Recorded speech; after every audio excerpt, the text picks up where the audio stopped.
Moyo Tribe, let's talk about stress and how your brain responds to stress. If you could understand how your brain responds to stress, you could transform your actions. And that's what 2021 was all about for me. My word of the year, if you'll remember, was transformation. So let's talk about stress.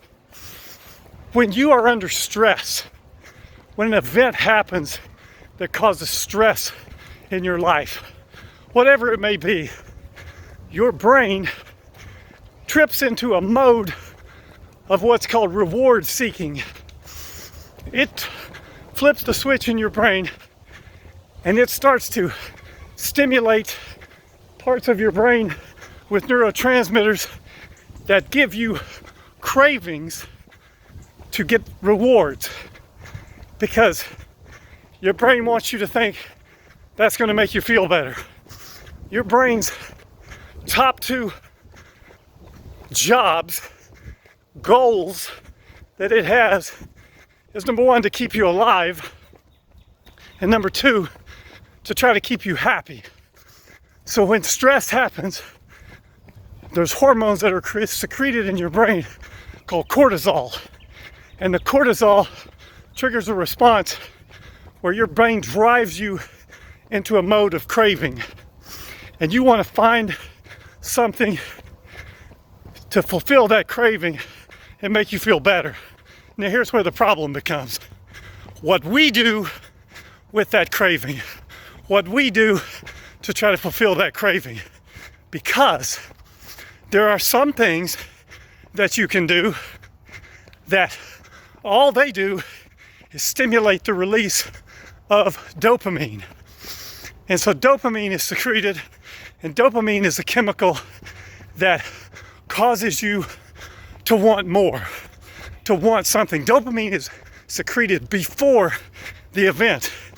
So if you love desserts and you see a big piece of chocolate cake, your brain secretes dopamine and you anticipate, you want that cake, you want that reward.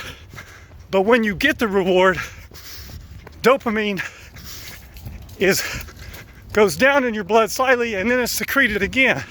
So all it makes you do is want another piece of cake, another reward. That's how addiction occurs. It never allows you to be satisfied. It's a default mechanism that is not working, but it's the default mechanism that we so often go to when we're under stress and our brain flips the switch to seeking a reward system or craving. We chase after the wrong cravings. Some things that we chase after, some cravings, all they do is cause the brain to release more dopamine, and we never get the sensation of contentment. And so we just keep doing more and more, and it's a vicious cycle. But there are certain things you can do that trigger your brain to release serotonin. And serotonin is the chemical that gives you contentment, that calms you down. So our goal is to figure out what activities are productive that cause our brains to release serotonin, and what activities only cause the release of more dopamine.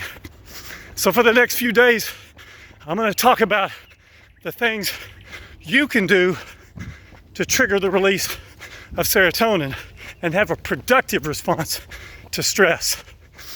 And hint, hint, it comes down to move your body, move your mind, move your spirit. Moyo, everywhere we go. Stay tuned if you want to know.